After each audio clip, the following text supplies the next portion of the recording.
This show has a god-tier soundtrack, breathtaking animation, and one of the most infamously nonsensical plots in anime history. It's a beautiful, expensive, glorious train wreck, and I honestly can't look away from it. Guilty Crown arrived with an incredible pedigree. Production IG, Death Note's director, and a legendary composer. The premise was gold. Shy student Shu gets the power of the king, pulling weapons from people's hearts. He's swept up with the resistance group Funeral Parlor and pop idol Inori. For a few episodes, it felt like the next Code Geass. The hype was real, and the promise was immense. Let's be clear, this anime is gorgeous. Every frame is dripping with style and meticulous animation. The action scenes, with voids bursting from characters and showers of light, are still stunning. And the music? Hiroyuki Sawano's score isn't just good, it's legendary. It single-handedly injects pure adrenaline into scenes that didn't earn it. On a technical level, Guilty Crown is a masterpiece. That isn't up for debate. And then there's our protagonist, Shu. I've rarely been so frustrated by a main character. He spends the first half stumbling around, totally passive. The show then forces a Tyrant King phase on him, but the transition is so abrupt it's jarring. He isn't a complex anti-hero, he's just a mess of contradictory writing that holds the entire show back. It is a fundamental flaw. Inori Yuzuriha is the face of Guilty Crown. The quiet, pink-haired idol, she's designed to be mysterious, and her connection to the plot is interesting. However, for most of the series, she's less a character and more a beautiful plot device. She rarely makes her own choices, existing mostly to motivate Shu or to be rescued. This is a huge missed opportunity for a truly compelling female lead. Funeral Parlor should have been the show's emotional core. Instead, they're underdeveloped archetypes. Guy starts as a compelling rival to Shu, but his motivations become hopelessly convoluted. The rest of the team, they exist to look cool in fights and then die tragically for cheap emotional stakes.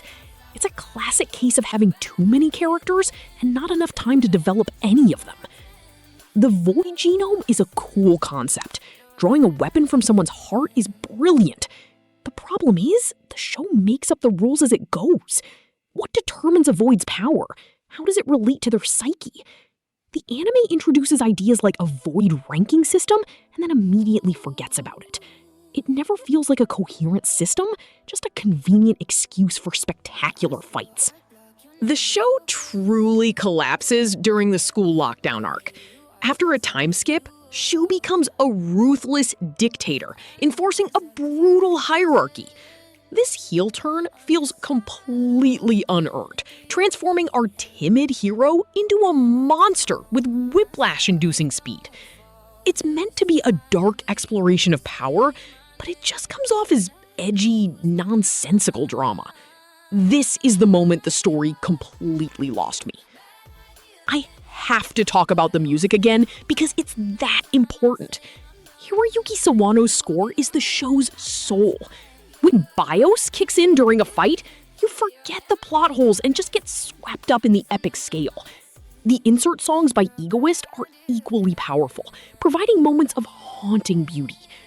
The soundtrack does so much emotional heavy lifting, it's the one part of the show that is, without question, a 10 out of 10.